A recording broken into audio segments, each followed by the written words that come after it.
They finally arrived at their dorm. The creak of the door opening made Liu jump in his bed. "Who?" He sat up, alarmed, his bat briefly manifesting before recognizing his companions. "You're back already? But it's barely—" "Long story," Taro mumbled while collapsing onto his bed without even removing his shoes. Min was already snoring before his head hit the pillow.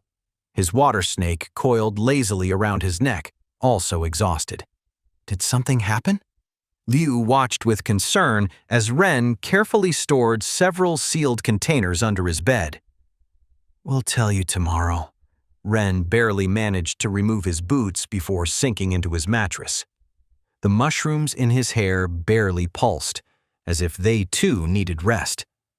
"But," Liu began, only to notice his 3 companions were already deeply asleep. Sleep enveloped Ren like a warm blanket. His body ached from the day's effort, but it was a satisfying pain. Images of the mysterious bird and its markings floated in his mind as he sank into well-deserved rest. Some hours later, a ray of light hit his face directly. "Ugh!" Ren grunted, trying to turn away from it. Something wasn't right. The ray was moving in his eyes, and there was a shadow. His eyes opened slowly, his blurry vision gradually focusing on the beautiful face of a woman floating right above him, her radiant smile promising pain in his immediate future. "Good morning, my favorite student!" Ren screamed, or at least tried to. The sound was muffled when Lynn covered her mouth with her hand. "Shh!" Her smile widened. "Let your companions sleep a bit longer. They don't have special training today." "Training?" Ren tried to speak through Lynn's hand. "Of course!" Lynn finally released him, only to grab his arm and begin dragging him out of bed. "It's a perfect day for exercise."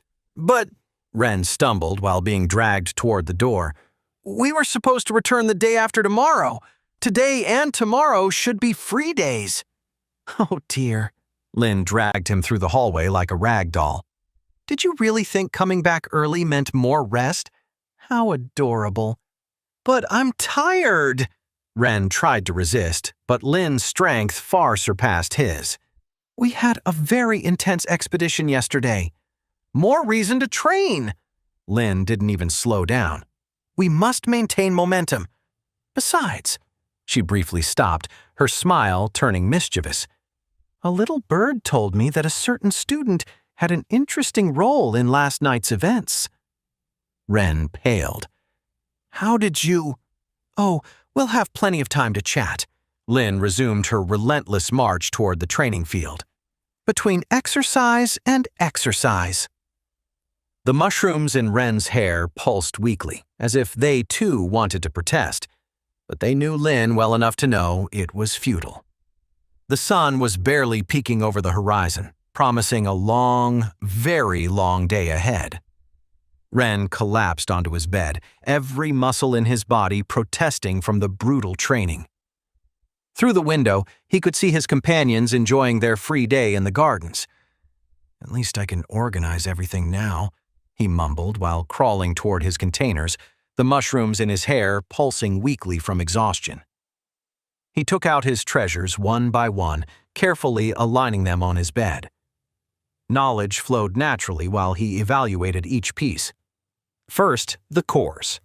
The mirror mantis core shone with a metallic gleam, a complete bronze core perfectly preserved. Next to it, the Shadow Stalker male's core emitted a faint purple pulse from the abyssal corruption, but was still a complete core. "These 2 are the most valuable," he murmured while examining them, though they're also the least valuable, and the corruption. The other cores were different. The worms and the bark stalkers were more primitive, incomplete storage structures. These would serve better as process materials than real cores. He continued with the skins. Almost 100 Shadow Stalker skins, some slightly damaged from battle. With luck, about 150 to 200 crystals each. The best, perhaps 250. The worm teeth gleamed with an opaque tone. Resistant as bronze rank, though they're iron. Interesting. The mantis plates reflected light hypnotically. Ren smiled, remembering how he'd used them. The complete set could be worth quite a bit. Shame I didn't get it at school. The weaver thread Min and Taro had gifted him from their own gathering gleamed with a silvery tone. Not much, but could be useful. The female Shadow Stalker body and male tentacles occupied a special container.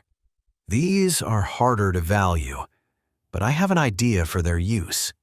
In another container, the bark stalker powder mixed with moss and herbs from its shell. Good medicine materials. The cave crystals formed a small, brilliant pile. These are purer than normal ones. The mana density is better. The weaver molt and deep earth completed his collection. Ren began making calculations on paper. Mantis core, unknown. Male core, corrupted, unknown. Primitive worm core, approximately 100. Primitive bark stalker core, approximately 200. Skins, average 200 crystals. Approximately 20,000 total. Mantis plates, approximately. Worm teeth, 10. Approximately 100. Weaver thread, approximately 500. Body and tentacles. Vitality powder, approximately 300. Herbs and moss, approximately 500. Pure crystals, approximately 1,000. Weaver molt, approximately 300.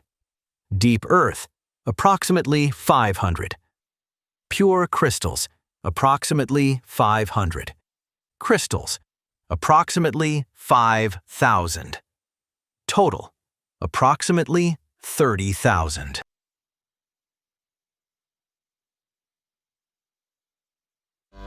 Wait, that's not the end. You've just had a free taste. Now get the full story on the Pocket FM app, link in description. Check out our next video and playlist, and don't forget to like, share, and subscribe.